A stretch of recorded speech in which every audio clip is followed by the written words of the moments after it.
Hey, Scull Goodguy here, and I'm back again to review a new piece of beat-em-up goodness.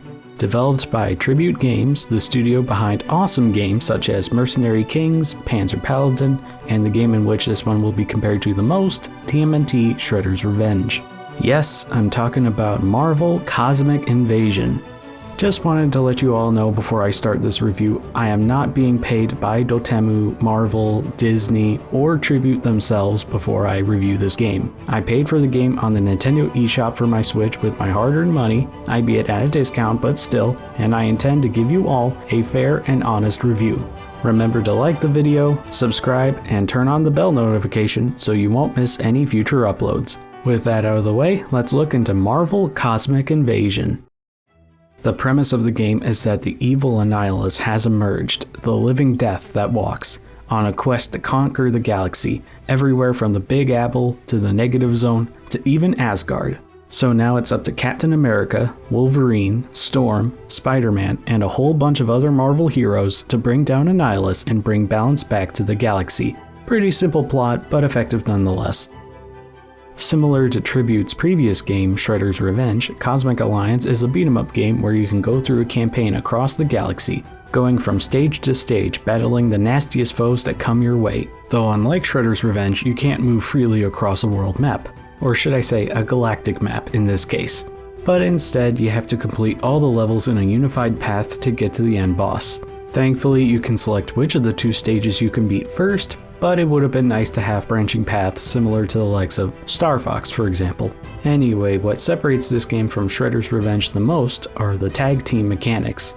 The game lets you pick up to 2 characters at a time, which you can freely switch out throughout your time playing, as well as input specific commands for your secondary character to do special attacks.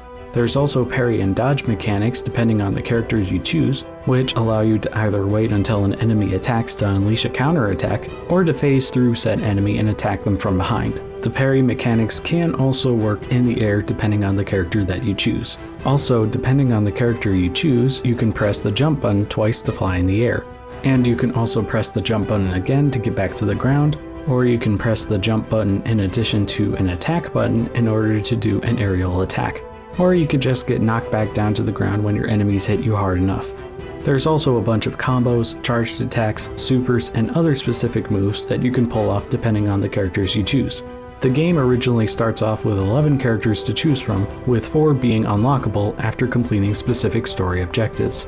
Not going to reveal specifically how these characters get unlocked because, spoilers, all you need to know is that unlike modern games where you have to pay extra to get access to characters that should have came with the game, all the characters are included in the game and you unlock them through playing it, which is quite refreshing and I really wish more games did that. Nothing wrong against DLC, it's just that I like my games to be complete day one with additional features that add to the replay value. This game isn't exactly cheap, you know, and you also have to factor in sales tax depending on where you live. All you need to know is that all the characters are an absolute blast to play with and have a lot of bells and whistles. Though when it comes to the gameplay itself, I do wish that Tribute did include the move depth that Shredder's Revenge had, since that game had such a robust combat system which significantly added to the game's replay value. I get that they had to simplify the characters more because of the tag team mechanics, but it still would have been nice. Besides the main campaign, there's also an arcade mode, which takes the story and condenses it into a more traditional arcade-like experience, one where when both of your party members perish, the game ends, and there is no way to level up your characters. Not to mention that the whole game can be played with up to 4 people, locally and online, so this will definitely become a fan favorite for years to come at your local Comic-Cons.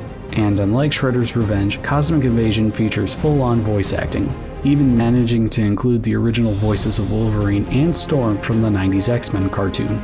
Although the voice acting is very good in this game, I do wish that they were able to get the original voice of Spider-Man from the 90s cartoon to reprise his role for the game.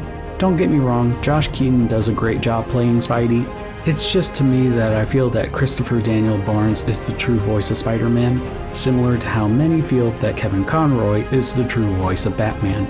Anyway, on all platforms there are unlockable achievements and challenges you can complete with specific characters, which adds further replayability to the game. Nova Core data logs, which you can unlock to reveal facts about all the characters in the game, as well as the Cosmic Matrix, a sphere grid-esque way to unlock color palettes, Nova Core logs, music tracks, and additional arcade mode modifiers. Did I mention that you can unlock modifiers to adjust the arcade mode to be more towards your liking? Because you can, and it is awesome, especially if you're someone who views the original game as being too easy. Though personally, I'd say difficulty-wise, this game is normal difficulty, with the easier stages being in the beginning, and then the game gets progressively harder as you progress, which is how I feel most games should be made. Marvel Cosmic Invasion is a wonderful game with some of the most well-animated and stylized pixel art in recent memory, just like with Tribute's other games. Although personally, nothing will ever top the mastery that are the original sprites Capcom produced in the Marvel vs. Capcom games. I do feel that the sprites that Tribute have made perfectly reflect the characters and wonder that the Marvel universe is able to capture. And I only wish the absolute best for the artists who have worked on this game. The music's also really good too and really gets you into the mood to beat up some bad guys, featuring retro riffs and melodies that bring you back to the classic Marvel arcade games of the 80s and 90s. The voice acting is also a nice additional touch that glues this whole bundle of joy together. Adamantium storm. You are facing a goddess. Though personally, I do think that She-Hulk can be a bit annoying at times. The tag mechanics greatly increase replayability for hours to come, and since this game can be played with up to 4 players at a time, online and offline, there's no excuse to get the bros together and have a good time. The only real cons that I have with this game is that, obviously, since this is Marvel, it's owned by Disney. I mean, there's a reason why Glitch's Knights of Guinevere is making such a splash online, and Disney wants you to sign away your rights to use an overpriced streaming service, which they want to turn into an AI slot factory. So if you don't want to give any percentage of your money to Disney, even though this is an exceptional game, I completely understand. The other major gripe is that you have to agree that you don't own a copy of the game, but rather a license of the game in order to even access the main menu, which is definitely a kick to the nads that I personally don't like. Overall, Marvel Cosmic Invasion is a phenomenal game that I would personally consider to be my game of the year so far, since there have not been a lot of noteworthy games that have come out recently that I thought were a cream of the crop. And no, I have not gotten to Silksong or Expedition 33 yet, though I do wish to get to those games eventually. Anyway, thanks for watching, remember to make your bed, eat a vegetable, and I'll see you all again next time. GG's.